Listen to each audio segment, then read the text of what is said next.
Morning বন্ধুরা, live with প্রিয়া চ্যানেলে তোমাদের সবাইকে স্বাগত। তোমরা নিশ্চয়ই খুব ভালো আছো, আমিও ভালো আছি। আরও একটা নতুন ভিডিও নিয়ে চলে এসেছি তোমাদের সঙ্গে শেয়ার করতে। ভিডিওটা ভালো লাগলে অবশ্যই কিন্তু লাইক করে দেবে আর কমেন্ট করে জানাবে কেমন হয়েছে ভিডিওটা। আর যদি তোমরা আমার নতুন বন্ধু হতে চাও অবশ্যই কিন্তু সাবস্ক্রাইব করে দেবে। তো চলো বন্ধুরা, এটা হচ্ছে শনিবারের ভিডিও। শনিবারে এখন সকাল 8টা বাজে। সকালে যে কাজগুলো থাকে সেই কাজগুলো তো অনেকটাই সারা হয়ে গেছে। এখন দেখো এই যে জামাগুলো গোছাচ্ছি। আর এই জামাগুলো কিন্তু আমি মায়ের ঘরে যেদিনে বেরিয়েছিলাম সেদিনে রোদে মেলে দিয়ে গেছিলাম। মানে রোদে বলতে দড়িতে মেলে দিয়ে গেছিলাম। আর সেদিনে কিন্তু ভালোই রোদ উঠেছিল। তো ওকে বলেছিলাম যে শুকনো হয়ে গেলে একটু তুলে রেখে দেবে। তো দেখো বিছানার উপরে এই যে তুলে রেখে দিয়েছে। আর এই তো দুদিন ছিলাম, মানে দুদিন জামা কাপড়গুলো সেই পরেই ছিল। তো সেই জন্য সকালবেলায় এই যে গোছ করতে শুরু করে দিয়েছি। আর গোছ করে কিন্তু ওর জামা বাবাইয়ের জামা সব আলমারির ভেতরে গোছ করে রেখে দেবো। আর আমার জামাগুলো বাইরেই রাখবো, ঠিক আছে। কালকে যেহেতু বিকালের দিকে এসেছি, মানে বিকালের দিকে বেরিয়েছিলাম আর সন্ধ্যা হয়ে গিয়েছিলো, আসতে ওই 7টা বেজে গিয়েছিলো।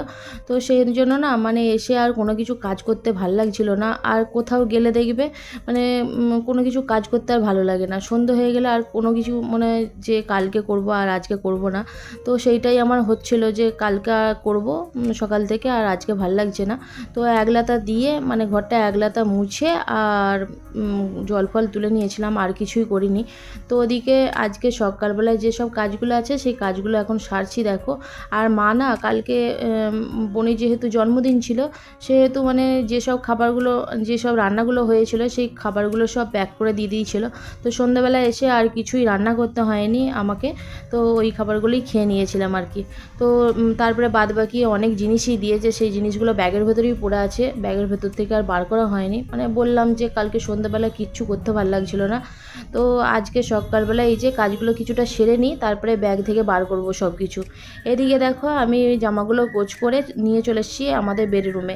নিয়ে এসে এই যে আলমারির ভেতরে সব গোছ করে করে রাখছি। আর বাবাই কিন্তু উঠে পড়েছে, বাবাই একটু আগেই ঘুম থেকে উঠেছে। আর যখন আমি জামাগুলো গোছাচ্ছিলাম তখন কিন্তু ও বলছিল যে মাম্মাম তুমি কোথায় গেলে।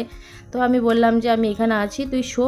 তো ওখানে যেতেই ও উঠে দেখো খেলছে এখন। আর এদিকে আমি জামাগুলো গোছ করে বিছানাপত্রগুলো পরিষ্কার করছি। আর অনেক দিন যেহেতু বিছানাগুলো কাচা হয়নি, মানে 1 সপ্তাহের ওপর হয়ে গেছে বিছানাপত্রগুলো কাচা হয়নি। সেই জন্য দেখো বাসি যে বিছানার চাদর আর বালিশের কভারগুলো সব ওই কভারগুলো আমি ফেলে দিয়েছি, আর নতুন করে এই যে বিছানার চাদরটা পেতে নিয়েছি। আর বালিশের কভারগুলো বলতে আমার পাশ বালিশের কভার খুলতেও ভালো লাগে না আর পরাতেও ভালো লাগে না। দেখো এই যে পাশ বালিশের কভারটা খুলছি, আমার যে কী বিরক্ত লাগে কি বলবো। তো পাশ বালিশের কভারগুলো খুলে আর ওদিকে কিছু জামা সকালবেলা কাচতে দিয়েছিলাম, সেগুলো রোদে মেলে দিয়ে এসে আবার বাদ বাকি এই যে বিছানার চাদর বালিশের কভারগুলো কাচতে দিয়েছি। তো এইগুলো কাচা হচ্ছে ওয়াশিং মেশিনে। এখন দেখো চলে এসেছি এই যে মা যেই সব জিনিসগুলো দিয়েছে সেই জিনিসগুলো এই যে বার করছি ব্যাগ থেকে। তো দুটো দেখো বাতাবি লেবু দিয়েছে, কত বড় বড় লেবুগুলো দেখতে পাচ্ছ। আর কয়েকটা পেঁপে দিয়েছে, আখ দিয়েছে, মায়ের গাছের আবার আখ হয়েছে। তো কয়েকটা আখ দিয়েছে, আর দুটো আখ ভাবছি আমি গাছ লাগাবো এখানে। তো ও তো আখ গাছ লাগিয়েছে, তবু এই দুটো গাছ নিয়ে এসেছি লাগাবো বলে। তো বাদ বাকি আমি দেখছিলাম যে আর কিছু দিয়েছে না। তো এইগুলো গোছ করে রেখে এখন দেখো বাইরে চলে এসেছি।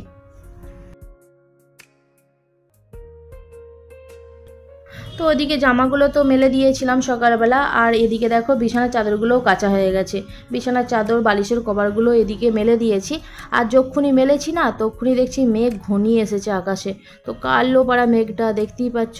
তো সকালবেলা তো রোদ উঠেছিল, আর এখন দেখো মেঘ ঘনিয়ে এসেছে। আমি ভাবলাম যে বৃষ্টি হবে। তো আজ থেকে বলেছিল যে বৃষ্টি হবে খবরে, সেই জন্য আমি ভাবলাম বৃষ্টি হবে সকাল থেকে। তো সেই জন্য আমি দাঁড়িয়েছিলাম, দেখছিলাম যে মেঘ যদি বৃষ্টি হয় তাহলে কিন্তু সব তুলে নেবো।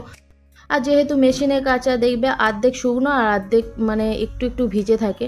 তো একটু রোদ উঠলেই শুকনো হয়ে যায়। হাতে কাচা হলে কি হয় মানে পুরোটাই ভিজে থাকে আর শুকনো হতে একটু টাইম লাগে। আর যদি বৃষ্টিতে ভিজে যায় না জামাগুলো, সেই আমাকে আবার মেশিনে ঘুরিয়ে শুকনো করতে হবে। তো সেহেতু আমি একবার দাঁড়িয়েছিলাম, তখনই দেখছি মেঘটা উড়ে চলে যায়, তারপরে রোদ উঠে যায়। বাইরে তো কিছুক্ষণ দাঁড়িয়েছিলাম, তারপরে দেখি ওর বাবা পড়িয়ে টরিয়ে আসছে মোটরসাইকেলে করে, তো দুধটাও নিয়ে চলে এসছে। আর ওর বাবা আসতেই চা করি, চা সবাই মিলে খাই। খাওয়ার পরে এখন দেখো ভাত চাপিয়ে দিয়েছি। ওদিকে কিন্তু আমার আনাজ ফানাজ কোটা হয়ে গেছে, তারপরে ভাত চাপিয়েছি। আর ভাতটা এদিকে হচ্ছে, আর বাবাই দেখেছো কীরকম দুষ্টুমি। ও একটা ছোট বোতল নিয়েছে, আর ওর বাবা এই পরশু না কালকে বোতলের ছিপির মাঝখানটা একটুখানি ফুটো করে দিয়েছে। আর ওই বোতলের জলটা গাছের গোড়ায় গোড়ায় দেয় আর কি, একটু একটু করে। আর যখন আমাকে দিচ্ছে তখন আমি বলছি যে দিতে হবে না, তখনই দেখলে যে বোতলের ছিপিটা খুলে দিয়ে আমার গায়ে জল ঢালছে। আর বাবাই জানো তো, যত বড় হচ্ছে তত দুষ্টুমি যেন তার বেড়ে যাচ্ছে। প্রতি খেপে খেপে দুষ্টুমি করছে, মানে সকাল থেকে রাত পর্যন্ত শুধু দুষ্টুমিই করে যাচ্ছে এক নাগাড়ে। তো আমি সারা দিনটা থাকি ওর সঙ্গে, মানে আমাকে সব কিছু সহ্য করতে হয়। আর ওর বাবা তো মাঝে সাঝে আসে, আর ডিউটি না থাকলে ওর সঙ্গেই খেলে, তখন ঠিক আছে। কিন্তু আমি যে সারা দিনটা কাজ করি ওর সঙ্গে খেলতেই পাই না, তো তার জন্য বেশি একটু দুষ্টুমি করে। তো যাই হোক, কিছু করার নেই। আর এদিকে দেখো বাবাইকে কিন্তু আমি দুধটা খাইয়ে দিয়েছি, হরলিক্স দিয়ে দুধটা খাইয়ে দিয়েছি, তখনই চলে গেছে বালি নিয়ে খেলতে। আর ও যেহেতু বাইরে বালি নিয়ে খেলছে, আর আমার তো ভয় যে হাঁড়ির ওপরে বালি ফেলে দিল নাকি, তো সেই জন্য তাকিয়ে তাকিয়ে দেখছিলাম। আর এদিকে দেখো আমি কিন্তু ভাত চাপানোর আগেই কিন্তু আনাজপাতিগুলো কেটে নিয়েছি, মানে রান্নার আনাজপাতিগুলো তো কাটা হয়ে গেছে, আর মেঝেতেই রেখে দিয়েছি। আর বাবা এর জন্য পেতে পায়নি, তো পেতেগুলো নিজে বালির সঙ্গে মাখামাখি করবে, তো পেতেগুলো ধুয়ে আবার সবজি রাখতে হবে, সেই জন্য আমি মেঝেতেই কেটে রেখেছি। যখন রান্না করব তখন পেতেগুলো ধুয়ে আবার সবজিগুলো রাখবো। সবজিগুলো তো কাটা হয়ে গেছে। আর সকালবেলা বাবাইয়ের সঙ্গে অল্প পরিমাণ মুড়ি খেয়েছিলাম, তারপরে আর কিছু খাওয়া হয়নি। তো খিদে পেয়ে গেছিলো, এখন বাজছে ওই 10:30 মতো। তো ভাতটা তো চাপিয়ে দিয়েছিলাম, তো চাপিয়ে দিয়ে আর ওদিকে অল্প পরিমাণ ভাত ছিল, মানে কালকের ভাত ছিল। তো সেই ভাতগুলো মানে পান্তা ভাত দিয়ে মাছ মোয়া দিয়ে ভাতটা খেয়ে নিয়েছি। খাওয়ার পরে দেখছি ভাতটা হয়ে গেছে, তো ভাতটা মানে হাঁড়িটা ঠেকে দিয়ে এখন দেখো মাছগুলো ভাজতে শুরু করেছি। মাছ ভাজা থেকে শুরু করে সব একে একে সব রান্নাই করে নিয়েছি। আর এদিকে দেখো আমার রান্না করার পর কড়াটাও মাজা হয়ে গেছে। আর কয়েকটা বাসন পড়েছিল, বাসনগুলোও ধুয়ে নিয়ে চলে এসেছি। তো সব গ্যাসের ওপরে আসে বাসনের র্যাকে সব গোছ করে রাখবো। তার আগে দেখাই তোমাদেরকে কি কি রান্না হয়েছে। তো এদিকে দেখো উচ্ছে ভাজা, মাছ ভাজা আর দুধ। আর এদিকে হচ্ছে ঝিঙে দিয়ে পোস্ত করেছি, ঝিঙে দিয়ে শুধু পোস্ত, মানে আলু দিইনি।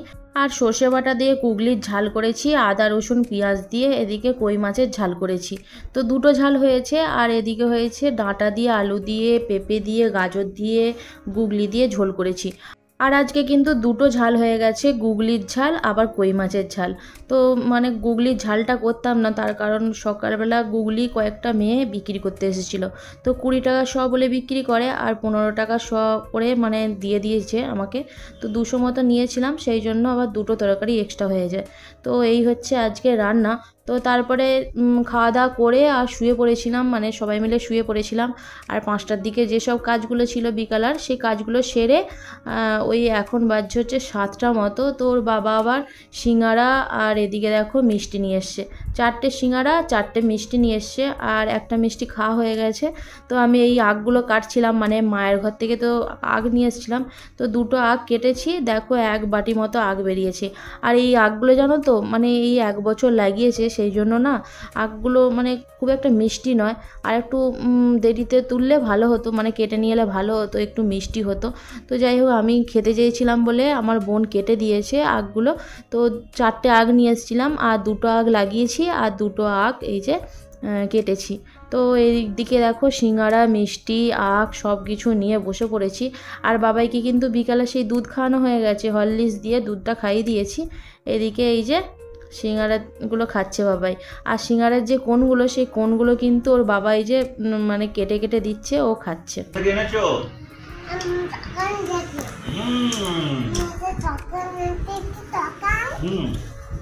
ওখান থেকে এনেছো?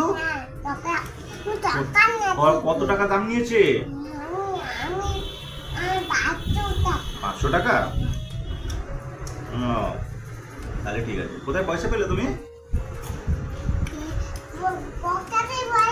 পকেটে পয়সা ছিল? আচ্ছা, তাহলে প্যান্টটা কেচে দিয়েছিল তো? মা পয়সাটা ভিজে গেছিল নাকি?